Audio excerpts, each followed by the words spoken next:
com. First Alert Chief Meteorologist Dave Aguilera is with us. Dave, we've got snow in the high country, rain here on the Front Range. It's perfect. Yeah, exactly what we need, and we'd like to get more of this. It's going to go away a little bit for the weekend and then return next week. We'll outline all that for you. But we've had stormy skies around the area here. Not a ton of rain yet, but some areas are getting a good soaking. And man, oh man, do we need it. It's Thursday, and every Thursday the drought monitor comes out, and it's not good for the Denver metro area. Take a look. Even areas up north here, we take a look into Fort Collins and Boulder. It's moderate to abnormally dry up here. And then you see this finger of yellow going through Evergreen, Denver, Castle Rock, back up into the foothills. That's abnormally dry as well. That's as low as it gets on the scale. But if you remember last week when we showed you this, we had nothing at all over the Denver metro area. Let's take a look statewide up on the wall here, and I'll show you how the problem exists all over. There's that little finger of abnormally dry grasslands and what have you from the foothills in Evergreen, Conifer, Lakewood, all the way up into Denver and Aurora. But look at this.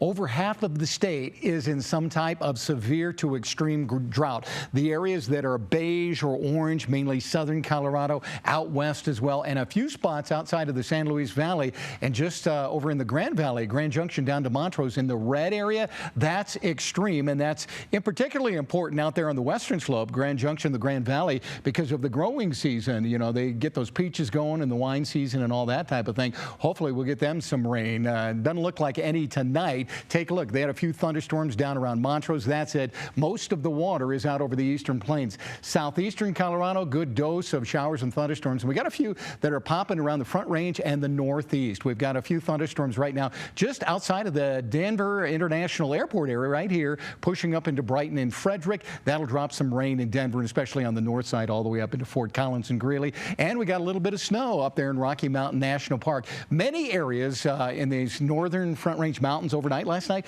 had up to 3 to 6 inches of snow, believe it or not, in some locations out of this moisture flowing through. Take a wide look and see what's coming down the pike. Now we've got this big trough of low pressure. That's what this is here. But you see the darker areas that are moving in out west. On the water vapor imagery, the darker is the drier air, and we've got a slice of that starting to move in tomorrow and headed into the weekend. So right now, the weekend looks pretty good. I want to bring the short-term forecast here up now for you, and we'll take you through the next 24 hours around the Front Range here. Taking you through tonight. I think as late as midnight, we could still see a few light showers and thunderstorms from Denver out over the eastern plains here, and then after that, everything gets out of here. Tomorrow, we're mostly sunny around the Front Range for the morning. We'll start the day in the blue skies and sunshine tomorrow. Statewide, the better rains move down to the southern part of the state tonight, and then tomorrow morning, we're clear to partly cloudy across the state and stay that way in the afternoon. Late in the day, there might be a sprinkle down in southern Colorado's mountains here, but nothing really heavy duty there. Low temps tonight, 30s primarily in the lower elevations, teens and 20s in the mountains,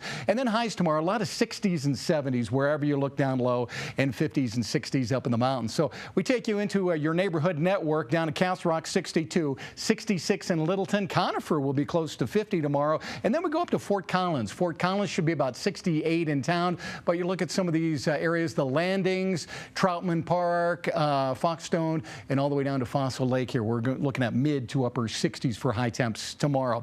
Saturday, 77, a great start to the weekend. Still warm on Sunday. There might be a few showers and thunderstorms late in the day, and then Monday, 62 degrees, cooling thunderstorms. That's Cinco de Mayo. A really good chance of rain coming your way in the evening on that day because of a cutoff low that's starting to swing in Monday, but Tuesday, look at this river of water that blasts back into the Front Range. Tuesday, already a possible first alert weather day for heavy rain around the area, and boy, do we need it. That high will only be about 59. Wednesday and Thursday, still some more chances of thunderstorms, and then we clear out by next week. So the weekend is going to be dry, and then we get right back into the waterworks coming up on Monday next week. Can't wait for that. All right, bring it on. Thank you. You can't wait for playoff action tonight either. Let's get things live to Ball Arena. Rod Mackey standing by.